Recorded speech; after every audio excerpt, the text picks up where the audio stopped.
At Western Trading Post, we're a multi-generational family-owned and operated business where we buy, sell, trade, and auction Western, Americana, and so much more. You won't believe the extraordinarily fascinating items that come through here on a daily basis. And the best part of it all, my family and I actually get to make a living at this. My husband Jim, ex-PRCA cowboy, author, historian. Our son Rowdy, the teenage charmer. Grammy, who has worked in this industry for many years. And then there's myself, actress, model, stunt double, and promoter of the Western lifestyle. We take tremendous pride in the fact that our business is operated in an honest, positive, faith-based manner. We're excited to bring you a few of the interesting daily stories we experience. Welcome to Western Trading Post TV. On this episode, we're heading to New Mexico, and along the way, we're stopping at points of interest and doing some buying, selling, and trading. So join us for the storybook adventure that we are going to go on together with you. Yes. So hold on to your hats and enjoy the ride.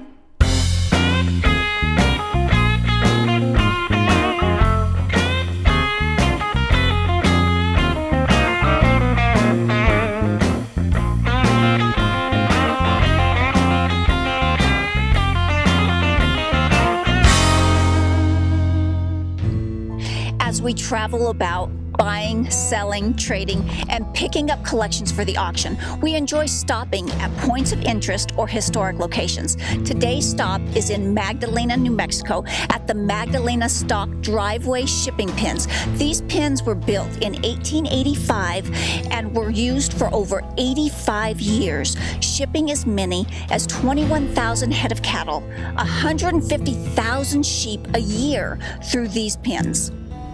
The historic U.S. Route 60 is home of one of the most delightful towns and ranching communities in New Mexico, Magdalena. Magdalena is known as the Trails Inn for the railroad spur line that was built in 1885 from Socorro to Magdalena to transport cattle, sheep, wool, timber, and ore. Thousands of cattle and sheep were driven into town Cowboy style from the west using the historic Magdalena Trail. This stockyard driveway was used annually from 1885 through 1960 when the driveway was officially designated by law through the signing of the Grazing Homestead Act. It was continually used up until 1971. The original stockyards are still intact today.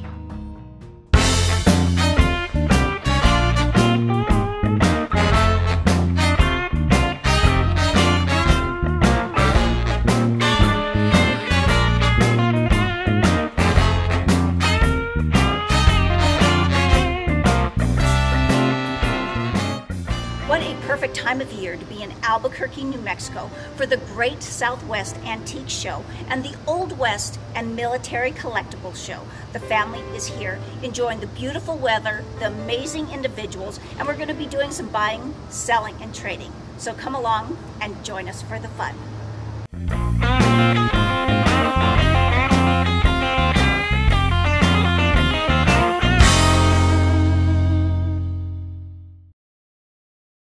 Terry Schermeyer and Victoria Roberts of Cowboys and Indians Antiques are the producers of this fabulous show, the Great Southwestern Antique Show. Terry, tell us about this show. Well, we're in our 21st year. We represent over 100 dealers. Although we're called the Great Southwestern, the merchandise is from all over the world. And it's the greatest group of dealers that share their information and love what they do. It's all about passion. And Victoria, tell us, why do you live and love this lifestyle so much? I don't know. I was always drawn to the material. Since I was a kid, I always watched Westerns, and I loved Indians and Cowboys. And so when I started collecting, eventually you collect enough where you start thinking, well, you know, I want the better stuff. So you just start selling the other things you've bought. And I think it's the same with a lot of the people here. It's the passion. It's something they're drawn to, so they do it because they love it. And so we're all really happy because we all love what we do. Well, that is right. We are all really happy. And in the Cowboys and Indians Antiques, you guys kind of do the same thing as you do here, right? Right. We represent about 15 dealers at Cowboys and Indians. We carry primarily New Mexico, Antique American Indian, and Old Cowboy and Old West. And we have non-biased people working the store and helping people either acquire material or also divesting of estates and things as well. And we've been there 25 years. Well, this is a must-see show for anybody that lives and loves the Western and Native American lifestyle. Ladies, you just do a phenomenal job. Thank you so much. Looking canes, Rowdy. I got a sword cane. Look at that. A sword cane, cool. Sir, what can you tell us about these? I bought, they're French canes. Okay. This cane was probably made somewhere around 1870 to 1890. Yeah. It's antique, and it is a center fire cartridge. Okay. It was a 410 shotgun shell. It's smooth bore, and this type of cane was something that they would use a poacher's cane. So they'd be going through the King's Forest, and they'd find a bird up in and they'd just shoot it and put the bird under their coat and have dinner. So that's what this is. They're unusual. This is a really nice one. Yeah. And, I've had a few of these before, and I really like them. I got two others. Okay. But they're not sword canes. Oh well, I got two sword canes here. Now, speaking of this sword is a gun canes, cane. What can you tell me about this? Well, I bought it in Paris from an old man who was almost 80. Okay. Had been collecting canes his whole life. This is ebony. This is all silver, not plated. Okay. And it's got file work all over the blade. It's a beautiful, stunning, beautiful cane. Yeah. And they would walk through downtown, and if a dog or somebody wanted to bother them, they had something other than just to bop them with. They could stick them. Yep. That's what this is. Well, Rowdy likes knives, and I like guns. What are you asking on these two? Well, I want $1,200 for that one, and I want $700 for that one. Okay. Okay. And I got two others. All right. If you guys are interested, I'll make you a package deal. These are sword canes too. Okay. You can go like this. Sure. They're beautiful. They're horn. They would heat the horn and steam it. It would become pliable, and then they'd shape it the way they wanted to. And they didn't have what people don't understand it. Back then, that was their plastic, basically. Yeah. So I wanted 6 and 6 for this. 6 and 6 and 7. You said 7 for that. What would you do on a package on all of them here? Well, because I'm hoping I'm going to do more business with you. Okay. I would. I'd sell you the 4 canes for $2,400. $2,400. Okay. What do you think, son? I think that's a good deal. Let's do it. Do it? Yes, sir. $2,400. Yes, sir. All right. Thank you, sir. Yes, sir. Glad to do business with you. Thank you. Thank you. And how many items can you say is in this amazing collection? I'm going to say there's at least 5,000 items.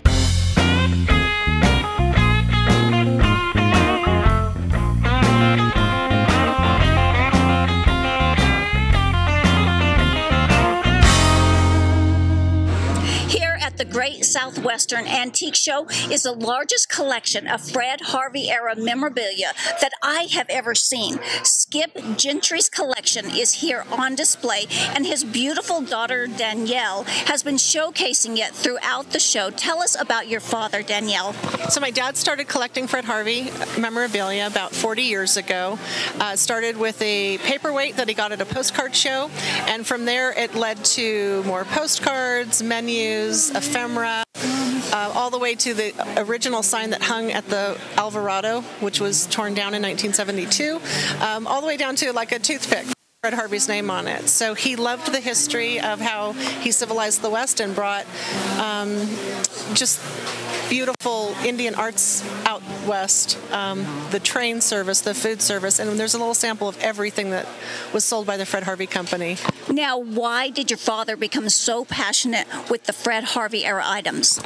Our family owned in the early 1900s a Congress Hotel in Chicago, and that was also where the hub was for one of the hubs for Fred Harvey. So with that, the connection with the hotel families, he really liked that. He loved Native American Indian art. He bought his very first piece of Indian art when he was 7 years old. So he collected Indian items for 60 years, and then concurrently started collecting the Fred Harvey items. And how many items can you say is in this amazing collection? I'm going to say there's at least 5,000 items. I haven't counted everything, but that's pretty close. And it goes just from, there's so many things. There's a lot of paper, a lot of postcards. There's documents from the Fred Harvey Company. We have those. We have contracts. All the way to purses that were made and sold in the trading posts. I mean, there's a lot of different things. Now, what are your guys' plans with this collection? What I'm hoping is that we can find somebody to purchase the whole collection as a whole. I'm not selling it individually, so we'd like it to stay in New Mexico. What a fitting end to this amazing collection to stay here in New Mexico and keep the rich history alive of the Fred Harvey era. Thank you so much for being with us, Danielle, and just good luck with this amazing collection. Thanks for having me today. We just picked up a great beaded teepee bag from the late 1800s. It's Plains Indian, probably Cheyenne, and I'm excited to add it to the Western Trading Post inventory.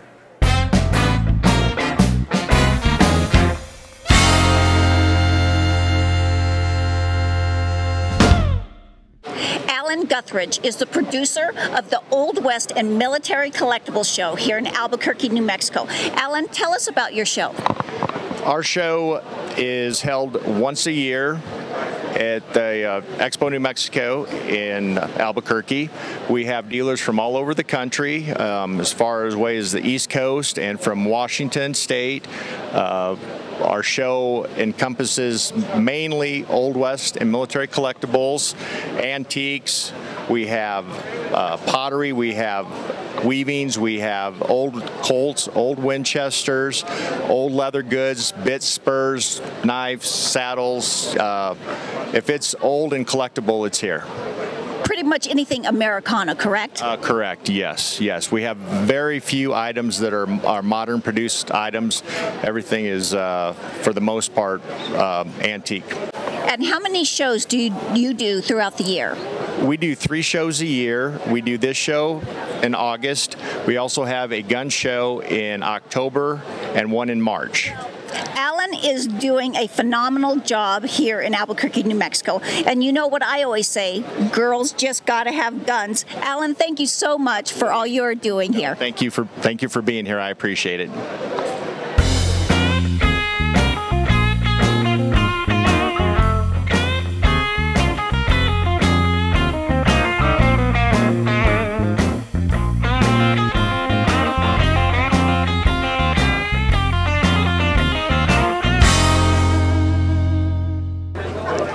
Larry Peck is one of the top bit and spur experts in the country and the president of the National Bit, Spur, and Saddle Collectors Association. Larry, tell us about your association. Our association has been in existence for between 30 and 40 years. It was founded in Loveland, Colorado, just a group of guys getting around under a shade tree, trading, thinking that an association would be a good thing. I think that in the beginning the association had like 12 members, these guys and stuff, and it's gravitated to the point it's the largest association of its kind in the world. Now, I'm talking about all over the world. We have members from Japan, Germany, China. And tell me, what does promoting the Western lifestyle mean to you, Larry? It means maintaining a tradition. and carrying on a tradition that cannot die, and it will die without people like you and I and others that are promoting the Western lifestyle, the Western, like I said, the Western traditions. Now, you have a very special event going to be going on this evening. Tell us about your charity auction. We had a situation come up yesterday where one of our members that is very well known to everybody and liked by everybody met some unfortunate circumstances. They are in need of assistance. After the show closes, we will have a live auction, and this auction will consist of items that dealers from across this show and across the street, all the people that knew these people, and they were well known and well liked for sure. They will donate something for this auction, and all the proceeds will go to these people. Our association is here to help, and we help people. And the bottom line is people helping people. And that's the way life should be. And that's what the Western lifestyle is about. It is about family, faith, and coming together as one. And as you can see, the National Bit, Spur, and Saddle Collectors Association is doing just that. If you buy something, I'm going to hand it to you. And I'm going to look you in the eye and I'm going to say, well, FoRe and pay those girls. And I expect you to pay. And if you don't pay them, you ain't going to like what I'm going to say to you tomorrow. So, anyway.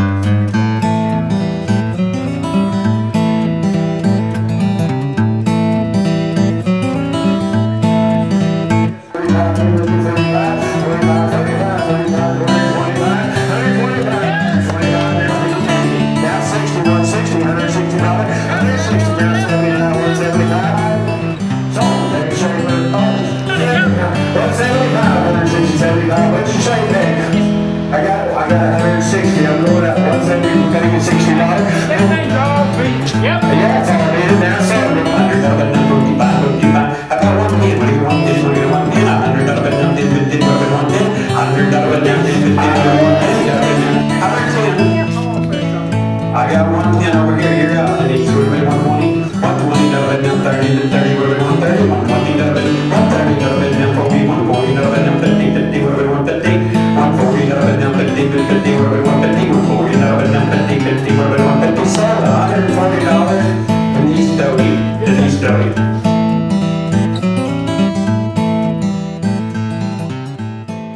Gratitude is the greatest of all human emotions. The more you express gratitude for what you have, the more likely you will have more to express gratitude for. Zig Ziglar. This is my gratitude tour. As we are leaving Albuquerque, New Mexico, we had to make a stop here in Berlin to visit with a dear friend, Jerry Kimsey. And Jerry is so special to me. He actually molded the lady and the horsewoman that I am today. Jerry took me under his wing when I was just a kid and helped guide me and teach me so many things. Jerry has been a trainer, an avid rodeo person. Tell us, what all have you done, Jerry? Well, I rodeoed from high school and won all around at the 4-H finals in Albuquerque in 1959, the year they built it. I was all around Cowboy there, and I come back the next year and won it again, and that was the same time I was going to college. And I college rodeoed and worked every event, and then after college I rodeoed and still worked every event, bulldog, calf rope, team roped, everything they had. And then I got over into the horse show world and started showing horses, and I've shown horses in about every event that there is. I've won the Reserve World Champion 3 times, and I've won the AQHA World Championship 4 times, and I've won the Honor Roll 2 times for the AQHA World Championship horse. And you actually took me under your wing when I was just a young lady and I wanted to learn so much, and you didn't have to do that for me because I didn't have anything, and you taught me 5 days a week. I mean, what all did we do? We did cutting, we did reining. You taught me everything that I know about horses today. Why did you do that? Well, basic, you know, why did I do it? And, you know, and all the things we did, I always look at it as you have to have the tools to do whatever event you're going to learn. So basically what I taught you was the tools on how to do it. And then to me, once you have the tools accomplished, you can show that horse in any particular event you want to, as long as you have the tools to guide him along the way with. But that's the reason I taught you so many varieties. And then I look at people or students like I do a horse as a prospect. I pick them up as a prospect. I see ability or want to in them. They got to have the try. And then I try to develop them, and I've had worlds and scads of world champion kids. I've had national goat tying world champions and breakaway ropers and world champions in the saddle bronc riding, and I look at them as prospects, and then I try to develop them into that by doing the same thing as I do with the horse. As I teach them the tools, and then if they want to ride, rope, or whatever they want to do, they've got the horsemanship tools. So that's basically how I handle that. Jerry Kimsey, I made a special stop here today to tell you from the bottom of my heart, thank you for all that you did to help mold me into the lady, the horsewoman that I am today. You changed my life for the positive, and I will forever be grateful for you, Jerry Kimsey. You are such a cherished part of my life. I will always love you, and I just wanted you to know I will always be grateful for you. Well, thank you.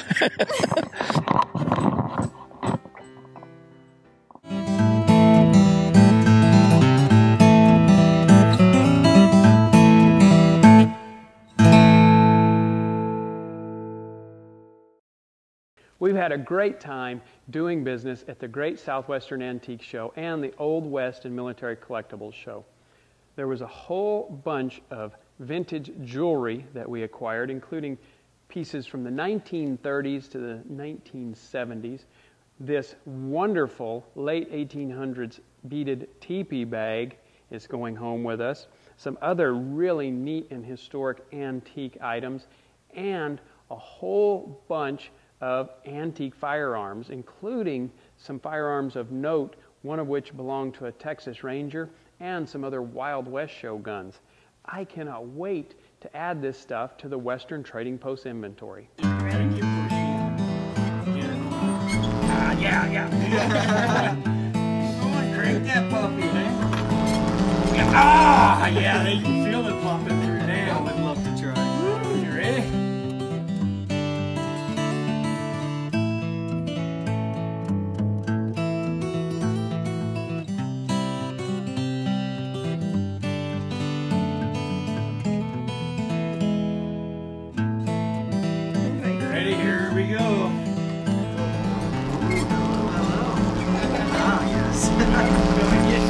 Better.